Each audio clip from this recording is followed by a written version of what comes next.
Welcome to another episode of the Peak Potential Success Show. My name is Fong. I'm an entrepreneur, business strategist, real estate investor, speaker, and also a best-selling author. And every single day, I help others unlock the potentials and guide them to succeed.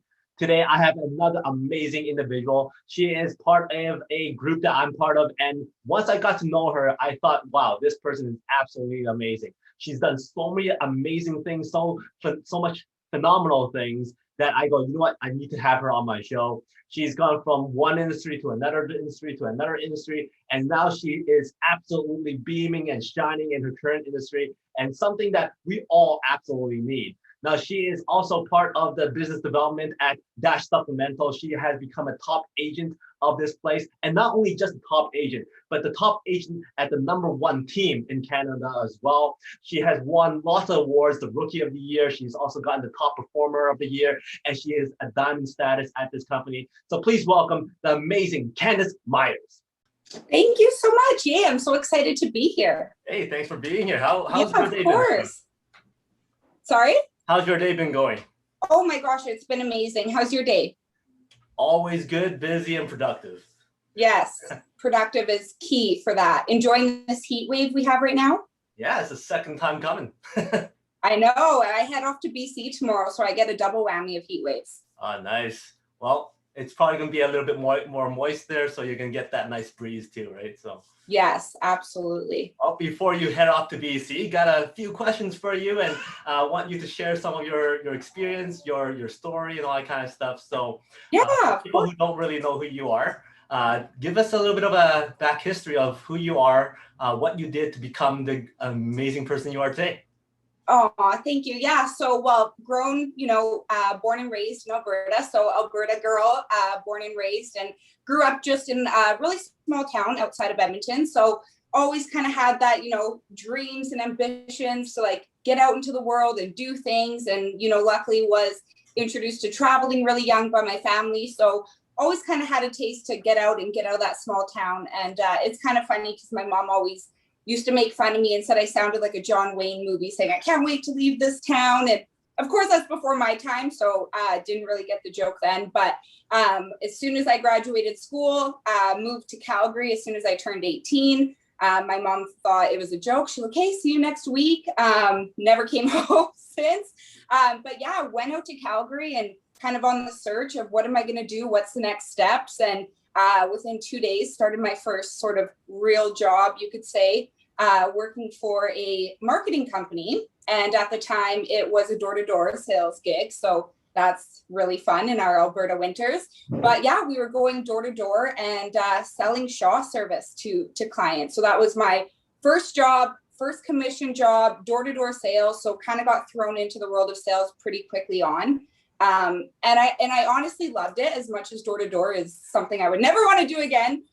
It was just amazing because of the team and the people. And it was my first time really being in an entrepreneurial sort of setting and people who were doing personal development, and just loved the team and the people I was around and how ambitious they were. So always kind of, chased that. And after, a while living out in Calgary, I decided to come back home to Edmonton and was sort of doing lots of different things, kind of a jack of all trades. I went from anything from serving to working construction. And I always kind of knew I had that commission in the back of my mind, knowing that I didn't want to have a glass ceiling and I wanted to work for myself. And I just didn't know what the vehicle was. So I tried a whole bunch of different things. And one of the biggest inspirations in my life is my uncle, who is actually very successful in Hollywood and in show business. And he was one of those people that just kept saying, hey, just keep doing stuff until you kind of figure out what fits and what your passion's going to be. So early on, actually, not long after coming back home from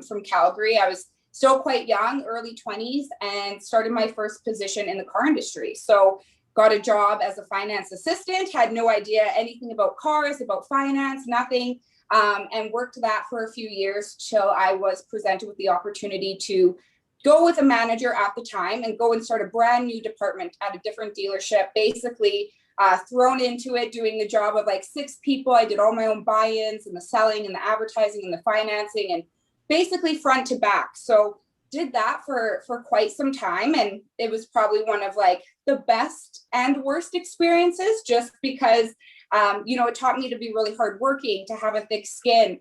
But I just saw a lot of people, driving the fancy cars and making a bunch of money and having all these dealerships. And I thought, okay, this is it. This is my ticket. This is going to be the vehicle that gets me to where I want to be and all my goals.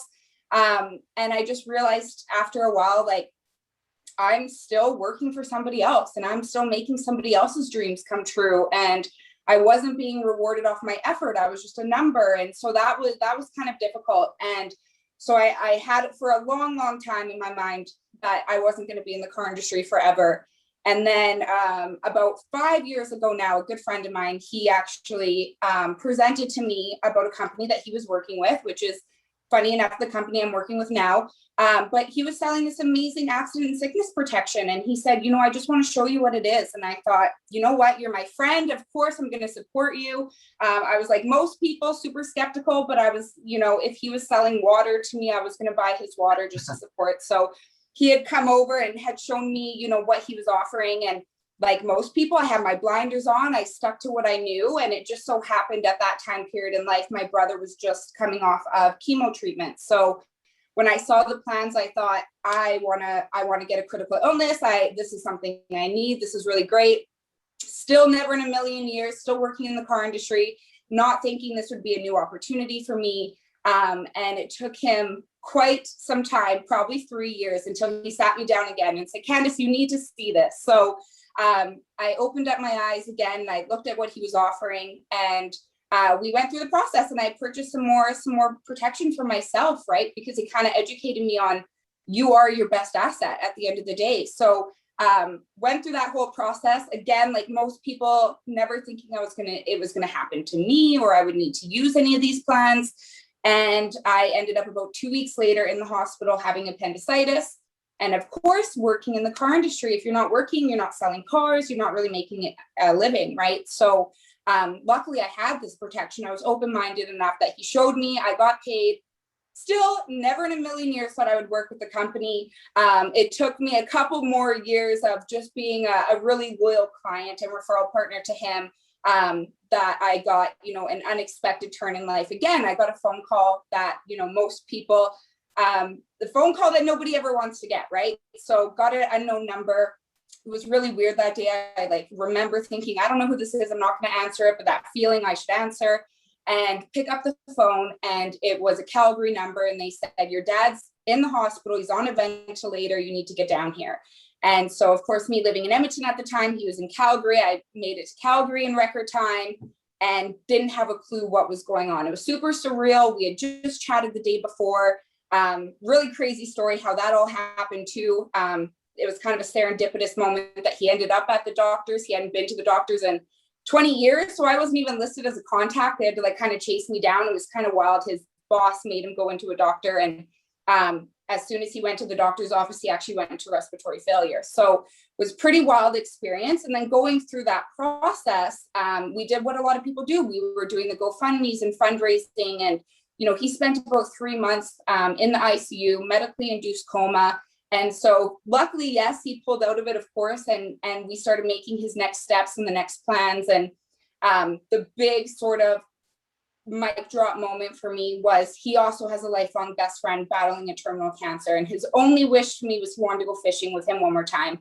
And he wasn't able to take that time off to go fishing because he didn't have any sort of protection. We thought we could get, all the sort of government programs like most people do. And that wasn't the case. So within speaking to one of my friend who set me up, who just started kind of playing with the numbers and, had my dad have had some sort of type of protection that he offered to me, it would have astronomically changed his life, our life financially, and it would have taken off a huge strain. So even in this time period, I'm starting to, kind of drink this Kool-Aid, but I was still very reserved, very skeptical. Was at this time in the car industry for 7 years. I was comfortable in my position, which I've come to learn when things are good, you're not pushing yourself to be great. So I'm really glad that I, left a situation where I was comfortable to get out of my comfort zone and do something else. And so that was kind of my introduction. That was my sales career that kind of led me doing a whole bunch of weird kind of odd jobs. And me as a construction worker is kind of hilarious to think about, but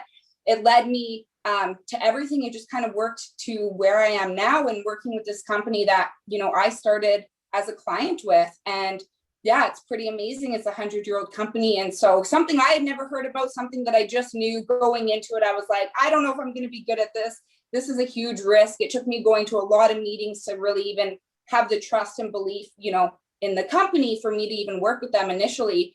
And I just knew after about a 3-week stint of being in Europe, the entire time I was thinking, what does my life look like when I come back? And I had I wonder if other people go through this too. You kind of come back from a vacation. And for me, it was this gut-wrenching feeling in my throat that I just knew I could not go back to the same thing that I was doing for the last 7 years, and kind of like the definition of insanity, right? Thinking a different result's going to happen.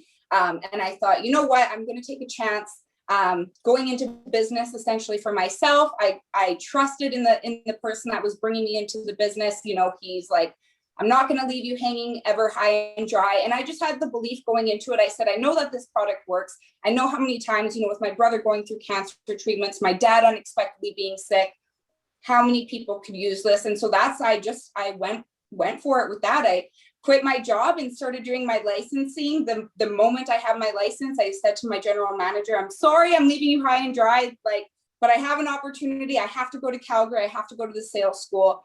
And it's happening in about a week, and this is my last day. And so now it's kind of funny because whenever I go and get my car serviced, they always say, are you coming back? And I'm like, no, never. I'm not coming back. I'm just getting servicing done. But yeah, left there on really good terms, of course. But yeah, that was kind of like the journey. Wow, amazing story. So every time you go back, not only do they ask you, hey, are you coming back? You say the same thing. Are you going to come join me? Yeah, exactly. Right. Yeah. Well, that is an absolutely incredible story from one thing to another. Lots of people start thinking about, you know what, if only I made this decision way back, life would be so much different. But if you look back, would you have thought of, wait a minute, each one of those steps led me to here. Each one of those little paths have allowed me to develop a certain skill set in order for me to be successful here. Would you absolutely. Absolutely. I think I'm one of those people. I kind of believe you can't live your life having regrets and that feeling of, oh, if I would have done this and I should have. I mean, the shoulds and coulds and then don'ts, that kind of equals disaster. That's what something Jim Rohn said. But yeah, definitely. I think everything sort of led me into that path. And I think it was really all about timing. The timing wasn't right for me. The first few times I was presented with opportunity, like this friend of mine, kind of pursued me for years to join this opportunity, the same way I was pursued in the car industry. And it just sort of took all of these unfortunate events sort of happening, and then it kind of compiling to being like, wait, I could make now a difference in someone else's life. And I really don't even know, had my dad not gotten sick, if I would have actually had that whole thought process of, I could do this. So definitely I would not change anything. I wouldn't change the struggles. I wouldn't change all the lessons, because it does take you to where you are in that time for a reason. Now, right now you're in the insurance industry, and insurance isn't something that everybody goes, ooh, that sounds sexy. And it's not sexy at all. No. In fact, it sometimes pushes people away. And for somebody who was approached by an opportunity like that for many, many years and many, many times, you yourself has pushed it away once, twice, 3, 4, 5 times, right? Yeah. So you probably know or heard of and are able to kind of avoid certain negativities or certain myths or certain comments that doesn't give that industry that light that it should have. Right. So what would be some of those myths that people talk about, some of those rejections that you've actually given, and how do you overcome those? Yeah, absolutely. I think, well, with anything, it starts with education, right? So I had no background in insurance. Of course, you have to go through a licensing and you have to learn all of the compliance things. But even still, then that doesn't really teach you about the products and the rest of the industry and what's available. I think the biggest misconception that people have, obviously what I do, it's a living benefit type protection. They associate it to something like car insurance. Now, not all companies are designed or built the same. So I totally understand the skepticism. I've also even personally been a person who's experienced a claim not being paid and then kind of finding that loophole that we all say insurance has loopholes. It's not going to pay out. And it's really just about this company. The only true reason I'm working for this company is because of this company. I wouldn't honestly do insurance with anyone else. And it's because their fame to claim is they do pay claims. And now the flip side of that, the reason we are able to do what we do is because we actually don't advertise. So we as an office, we've kind of redesigned the system of what they've done for the last 100 years. They used to do the door-to-door marketing, which is kind of funny. And a lot of the other offices still do that, but we kind of came together and said, number one, it has to be client first. So we really focus on building that relationship and just giving that educational standpoint, and just showing them that this is something different. So basically what I say to any potential client or someone I'm sitting down with, whether it's friends or family, and my friends and family were the most skeptical. Like they were like, you are going to go from the car industry and now you're going into insurance. Like they probably thought I was losing my mind. But sometimes we just can't trust what other people tell us to do. And we just kind of have to figure out that path. But I always educate our clients. I totally understand the skepticism, but we're completely transparent. I show our financial statement, show where everything goes. Our company specifically paid out over 28,800 claims last year, just to Canadians. So we're a 100-year-old company that's backed. It's not going anywhere. There's a proven track record. And before I actually even joined working with the company, I went to, like I said, quite a few meetings because I was still skeptical too, even though I had a very trusted person in this business that I trust as a friend through life. I still was like unsure. So I totally understand that. But it's because of what this company does. It really is different. It's one of those things I always say to people. They're like, well, tell me what it is.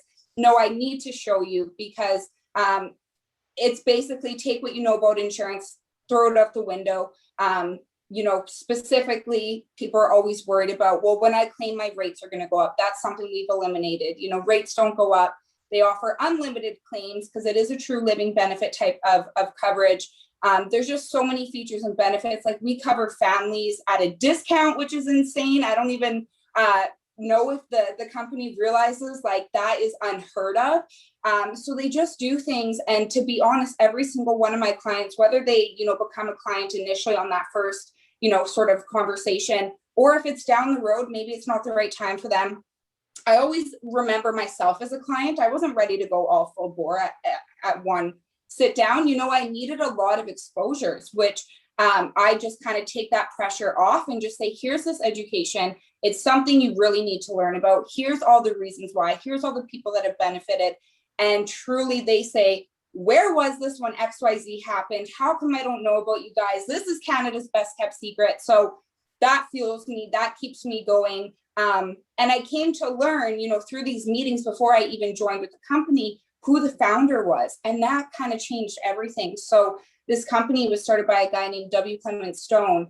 And he has been up for Nobel Peace Prizes for how much he's given back to the community. He was kind of the godfather of personal development. He started the PMA, positive mental attitude, and we've carried that, all the people before me and now in our office, we still carry those core principles throughout the entire company. So it really is something so different, so unique, and something everybody needs that no one's ever heard about. So that to me was the opportunity I knew just from that. So yeah, really long story short, to kind of just answer anybody's skepticism. I understand it. I show you all the facts. And if it's not for you, that's totally okay. But most people are really, really blown away and they can say, this is something different. I didn't expect this. It's not your traditional group benefits. It's not a WCB type plan. It's truly a living benefit that goes with you throughout your life for any of the unexpected things, like me having appendicitis to major stuff like cancers and hospital stays. So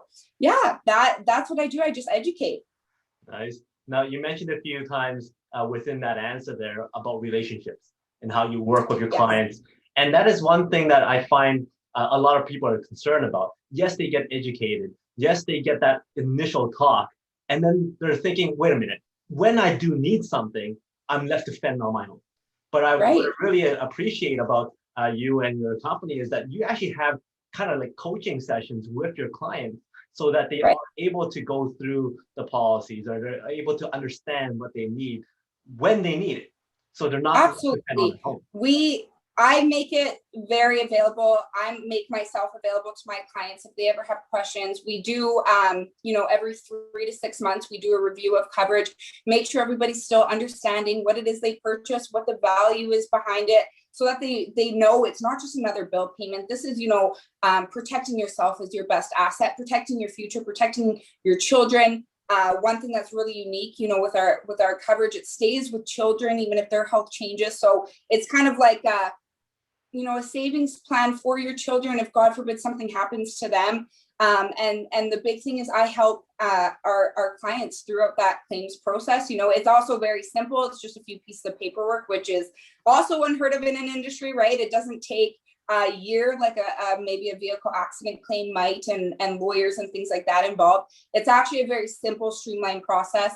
And of course, they get access to our customer service that they can call anytime, but usually I'm the point of contact. I get clients that call me all the time. Am I covered? I think I need to call an ambulance. I'm like, oh my God, why are you calling me first? Call an ambulance. But yeah, they always constant contact, having that relationship with our clients and just being with them for every step of the way, if it's the educational process to, of course, getting their policies in place, and then also still being there when they have questions or need help submitting a claim. Now, I want you to think back to your previous lives when you were going to door and also when you were selling cars. So during those two periods of your life, what would you say was the most biggest lesson that you've ever learned because of a biggest disappointment? Interesting. That is a really good question. I think it comes down to mindset. So anytime you're doing sales, if you're in the car industry, you're going door to door, first of all, you're going to get no's, you're going to get rejection. It's not about you, it's about them. It could just be the timing. They might not understand. Lots of smart entrepreneurs have told me people make decisions based off emotion, and then they try and justify it with facts after. So sometimes people aren't actually looking at the facts, no matter how factual things could be. It's just, have a thick skin. Don't take those things so personal. And if you're having sort of a bad day, especially like anything in life is mindset, I believe. We all get, things that happen throughout our day or experiences, or your boss yelling at you, or that car deal didn't go through that you worked so hard on for other external factors out of your control, or, a learning curve of starting a new career and then going through a pandemic, working from home, all these types of things. It comes down to that fundamental, positive mental attitude, and, things are going to happen. We all know that everybody goes through things, and just not letting the majors, kind of take over, like separating those majors and minors, right? Not letting these minor things that happen to us in life kind of compound and become this big major issue, when really, we can kind of sometimes just let things go. So definitely that positive mental attitude and thick skin, and just not taking things to heart, has been definitely a big lesson that I've been through and had to learn the hard way. There's lots of days where I took things, especially early in my sales career, at like 20 years old, starting in the car industry, and being like, holy, like wanting to cry to myself in the shower or something, and just kind of, having, all this stress, but just, letting those things go and not letting the majors, the minors become majors. Yeah. I remember I had a very, very small stint of going to door, and my hope is that nobody answers the door. No. It's like, okay, I rang the doorbell, 1, 2, 3, no, nobody's home, let's go. Kind of thing. Yeah. Now, when people don't open the door, and if people do open the door and then just slam it in your face, that's easy. What is the most unique or most rudest comment that you've ever gotten? Ooh, unique or rudest? Well, okay, this wasn't a door-to-door thing. This was in the car industry, but at this point I was pretty senior sales rep, if you'd call it that. We didn't actually get that title, it's, self-proclaimed, but I was in the industry enough, and a man walked in. He wanted to buy a truck, and he said, yeah, is there a male I can deal with? So he just right away, he looked at me as a woman in business in the car industry and was like, yeah, right, she doesn't know anything. And so I said, yeah, absolutely. There's lots of males that are brand new that don't know what I know, and kind of just went through the process with him. And I said, if you want somebody less experienced because they're a male, I can go get somebody for you. And that kind of stopped him in his tracks. He wasn't expecting me to have a comment back to that. And he actually ended up sitting me down. He didn't realize that most of the staff that were in senior positions, our finance, our sales managers, were all women. And so when he went through the process of purchasing this truck, and then he sat down with a finance woman and then sat down with a female sales manager, he grouped us all together and apologized and said, yeah, I definitely judged a book by its cover. The one thing I did get, I never really got lots of rude people door to door. Surprisingly, I got a lot of people that would invite me in for dinner and cookies and tea and things like that. And I thought, okay, this is amazing, especially if it was cold outside. And then it was best in the communities where, you know, they'd, because we would get assigned and we would go all over different areas of the city. We were never in one area of the city. And of course, Calgary being so big and spread out, so we would only be in small areas for small amounts of time. So it was the best when you get somebody who'd been there for like their entire life, because then they're calling over all their neighbors. And then you're like, wow, okay, you don't have that fear of knocking on the door anymore. They're just coming to you. That was really cool. Mm-hmm. But the one I remember, a guy, he had me go through my whole pitch and, you know, had my pen ready and I'm doing all this stuff. And I remember it was like fairly cold outside and I was probably at his door for, I don't know, 15 or 20 minutes. And he just kind of looked at me dumbfounded and was like, I'm sorry, I don't really actually like care about what you're talking about or any of your services. You're just pretty and I wanted to look at you. And I thought, oh my God, man, I could have knocked like 20 more doors in this time that I wasted on you. So it was more that I never had too many super rude people. Again, if I did, I kind of maybe just don't remember because I let it roll off my back. But those were two kind of instances where it's like, sort of being judged, I guess, of my abilities based off being, you know, female in business. So you're very, very sharp and very clever responses though. So yeah, good on you for that. Well, I'm glad I got a customer like that, like, you know, maybe 5 years into my car career at that point, instead of like my first day, I probably would have not responded in the way that I did, but yeah, a little bit of smart aleckiness right back to him. And it actually worked out because, I mean, again, I think I got that from growing up in a small Alberta town. I know how to deal with farmers and rig workers and all these guys who, you know, just want to deal with a man. And yeah, it worked out. He ended up apologizing to me and felt pretty stupid. And I believe I did sell him. I got the sale out of it. So it worked out. Awesome. Now, very quickly into your insurance career, you became a top producer, you got awards, you got Rookie of the Year, you got all that stuff. Yeah. So what would you say separated you from your competition or from the other people on your team? You know what? There really wasn't anything that separates me. Everybody on our team is super capable, super outgoing, super amazing.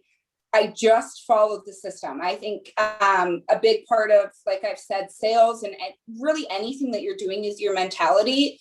And I went into it very well knowing, I don't know if this is going to work, but I'm going to learn everything that I can do. I had that passion behind me of, I really wanted to help families. I really wanted to give them the education. And it really made it really quite simple because, you know, throughout this last year, we really developed a process and a system where I'm lucky, you know, we were kind of having that conversation of had I had started earlier. If I had started earlier, I might not still be doing it because our system back then was kind of chaotic. There really wasn't one. Now we're digital. Back then it was all paper. So I think I came in just at the right time for me mentally to know that I was going to give this my all. I had left my job behind. I kind of was going off the fear of I need to make this work. And so I practiced constantly. It took, you know, even after I had passed all of my licensing and everything, all of my exams, it still took about 3 to 4 weeks for my license to come in before I could actually, you know, start talking to people. So what I did was I had, you know, one of my sales managers, who's my really good friend, come on appointments with me and just started booking tons and tons of appointments and calling all my friends and family and saying, hey, I have something amazing you need to learn about. And as soon as my license came in, all of that sort of due diligence leading up to it really helped me get the ball rolling sort of instantly, right? I started making sales as soon as I was licensed, but it was because I was already talking to people. And that kind of is our whole system, you know, just plugging in, following the system, having conversations with people and just doing the appointments is really, it's not easy, but it's simple. But we get in our own way sometimes. There's always a million other things that we could be thinking about and doing. But I also kind of treated it because this was my first time, even though I'd done a lot of commission sales, this was my first time being on my own, not going into an office, not having a set schedule of a 9 to 5. It was really designing my own calendar. So making sure that I was calendarizing the time that I needed to practice, I needed to phone people I needed, and I just kind of got crazy calendarization. And yeah, like in front of me here in my office, I have, all my lists. We call it a war room in our office, all of our lists of people we're talking about, my goals, my dreams, and just sort of really focusing on that. I spoke to, when I first started in the business, like my first couple of weeks, we had a team event. And so I was able to meet some really senior people in the other offices. We have Calgary and Victoria office, and I met one of the top agents, and we were talking about something about our houses and wine and what we would like a wine cellar to look like. And I told her we were at this nice bar in Calgary. I was like, oh my God, this is my dream. I would love a wall like this. They had all these special liqueurs and fancy cocktails, and I said I would love this as a wine room. And she said, do you write it down? Do you read it every day? Do you look at it every day? And I thought, oh my gosh, this is intense. What are we talking about? Because I've never had anyone talk to me like that before. But from that, I printed out the pictures of, the goals and things that I wanted to do. And then kind of one by one, as you start focusing and looking at it every day, like one of the pictures on my wall is that resort in Mexico where our company will take us 2 to 3 times per year. So haven't been able to go, earn the trips, haven't been able to go because of COVID yet. But those sort of small implementations, right? Taking what the other successful people are doing and implementing, and whether it's putting something on my wall or calendarizing or just picking up the phone, and I just kind of head down and said, I'm going to just do it and go for it. Mm-hmm. Now, you mentioned before about you giving the news to your family and friends that this is the path you're going to take. And right. You get that negativity. It's not because they don't want to support you, but they're fearful for you. They're worried, yes. Right? And that's where a lot of people stop their path. They go, you know what? Everybody's telling me not to do this. Everybody's telling me this is risky. How did you combat that? And then secondly, when it comes to talking to your family and friends about the products, sometimes those are the hardest people to sell as well, because they've known you all their lives as that family member, that daughter, that sister, right. Whatever it is. And it's hard to go, hey, wait a minute, you're that insurance person who's trying to sell me this thing. And they have a different mindset. So how do you approach that as well? Yeah, so of course, the initial, when you tell your friends and family, and the first thing my boyfriend said to me is, well, that's great, just don't ask me to buy anything. My mom said to me, they're going to take your blood and they're going to do this. And I didn't even know what she was talking about. But I came to realize that that's actually the norm in this type of coverage, health coverage and critical illness and things like that. Most companies do that. They take blood and urine. Our company doesn't. But so it was just a lot of skepticism, a lot of things being thrown my way. And I just knew, I knew I was the one going to the meetings. I was the one educating myself. I was the one coming out of meetings, getting super excited and having the lump in my throat, feeling like I can't go back to my same regular thing that I've been doing. It's not fulfilling me. It's not my passion. So that was my path. And at the end of the day, I knew that they would be supportive. Of course, they were just fearful, like you said, for this. And I had my mom, I love her, adore her, but she was like, what if you came in was like an assistant for me and it would have been like a minimum wage sort of position? And I was just like, no, this is again, like I'm trying to, build something else. But my family never really understood the 100% commission. I always did that. And that always from, the first job I ever had commission at 18 in Calgary, going door to door, they were like, are you insane? So I just kind of knew, also lots of successful people, they take the kind of path that a lot of people won't do so that they can have things a lot of people can't have. And that's my driver force. I've always kind of been scared of mediocrity, I guess. And again, my big influence, my uncle being very successful in Hollywood, he opened up my eyes. I was lucky to always go and visit with him and see a different way, right? A way of creating life by your own design. And that's what this opportunity was offering. So that was really exciting to me. So I didn't really care what they said.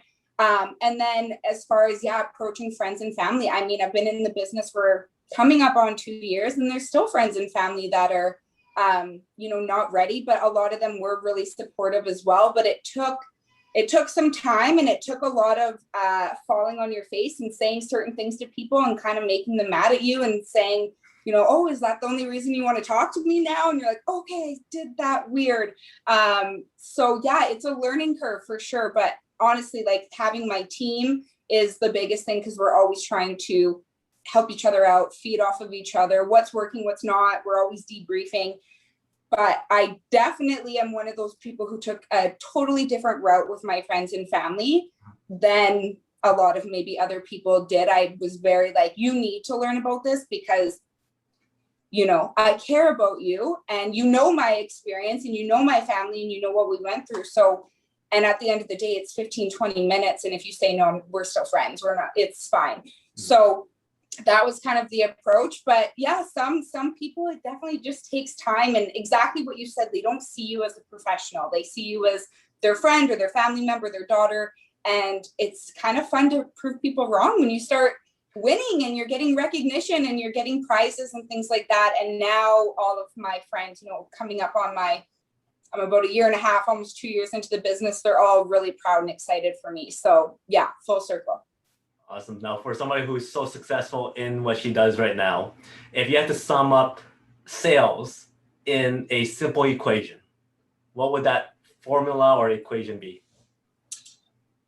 Ask questions, honestly. Sales, and it's so funny because I've heard this so many times too, and I've never said it to anybody, but we have 2 ears and 1 mouth, right? So we're supposed to listen more than we speak. So that's lessons I've learned. It's really about adding value, right, to them, not about what they can do for you, but what you can do for them. And again, when you get those no's and you get the rejection, because it's going to happen a lot. I always, my first ever sales job, the marketing one when I was 18 in Calgary, taught me that no equals new opportunity. So those kind of things have stuck with me. And then now, of course, my mentors in my business now, there's so many amazing things that I kind of always have them in the back of my head, little voices, the little catchphrases and things that they say to me. But yeah, sales is really just about asking questions and getting to know them, building that relationship, and then offering a service or product. And if they say no, that's okay. Move on. There's a lot more people. Now, it's obvious by the way you're answering all these questions that you're very, very motivated. You're very, very passionate. So what's your daily routine? How do you wake up in the morning? How do you keep that energy high? How do you get motivated to go through the day? Yes. Well, it's probably not as you know, extreme as people think, because some people I know that I work with, they're up every single day at 4 a.m. and they're doing their exercises and their personal development. And I'm still, you know, every day striving to be better and implement the things of the more successful people around me. But I'm a big coffee fanatic. I'm a big coffee fiend. Don't talk to me before my coffee. So I'm definitely wake up in the morning. I start my coffee. I like silence. So I usually do get up before my boyfriend, you know, whether if that's 6 a.m. or sometimes if he works an afternoon shift, 7 a.m. and have just kind of silence and have that time. I do have, you know, affirmation books that I read. One of the things that we do weekly in the office whenever we have meetings, before we start our meeting, is express gratitude. So I have a gratitude journal that I write down, you know, things that I'm grateful for that are happening. It could even be small, minuscule things. Like I'm happy that, you know, the sun's shining today and we're not getting, you know, flooding from, you know, other places in the world. Anything to just kind of get you in that mental attitude, that positive mental attitude. And then, yeah, start my day. I kind of made it a goal for myself that I wanted to work out every single morning, but I realized I don't always have my most energy in the morning. So I make sure my calendar's full. I look at that. I kind of plan for the day. And then in between my day, I kind of get my personal stuff done, but always starting my day, you know, with gratitude, quiet sort of peace.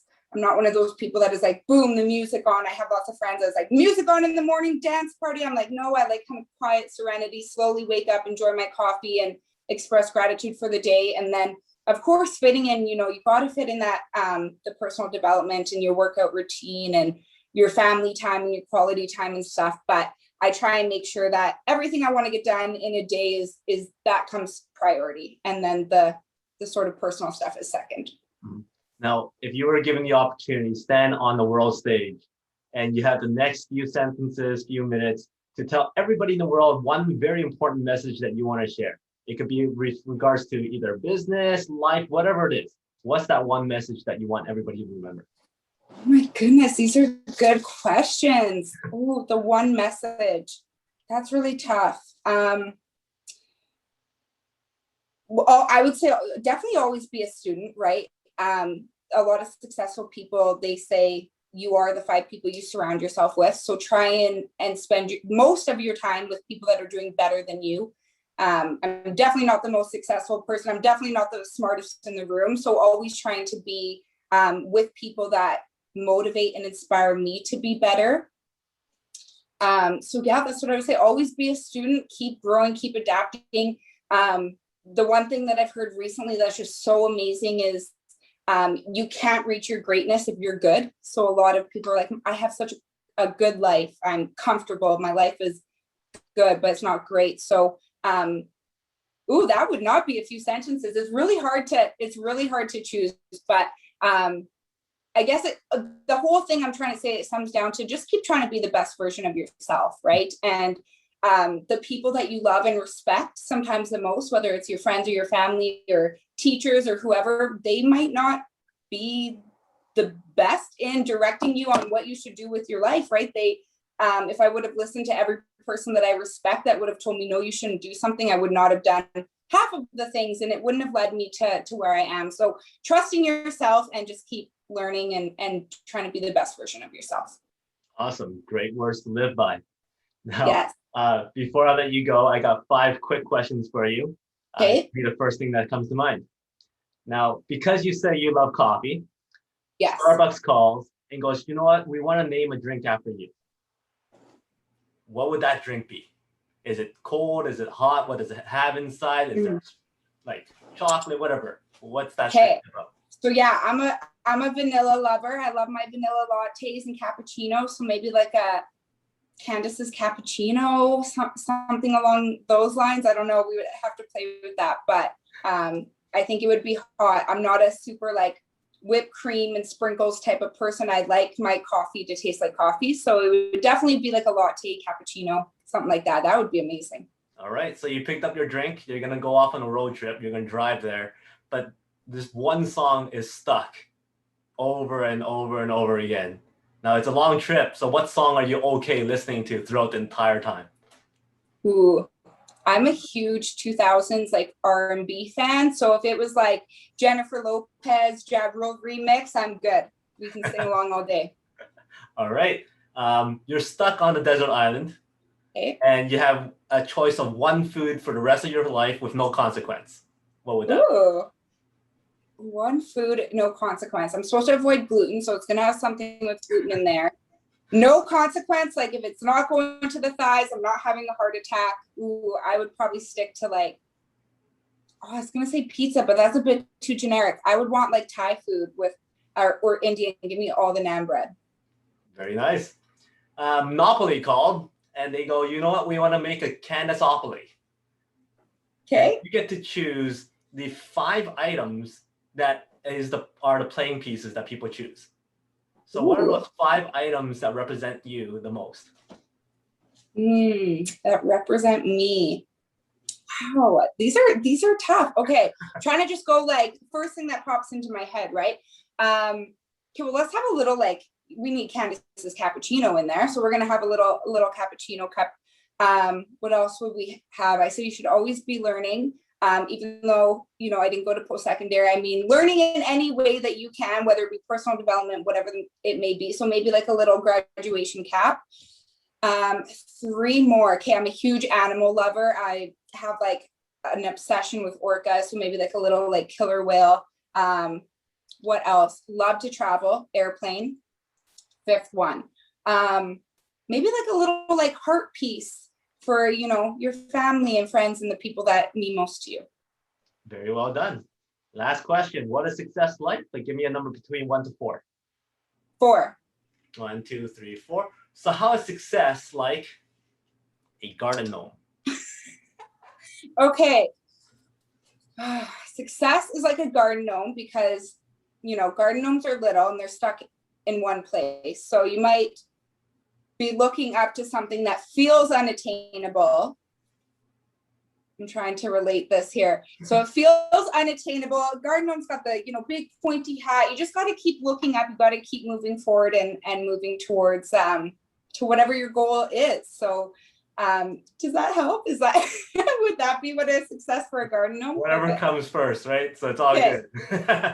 Awesome. Thank you very much for all those answers and all that, all the stories that you shared. Now, if anybody wants to reach out to learn more about what you do or just to pick your brain, what's the best way to reach out to you?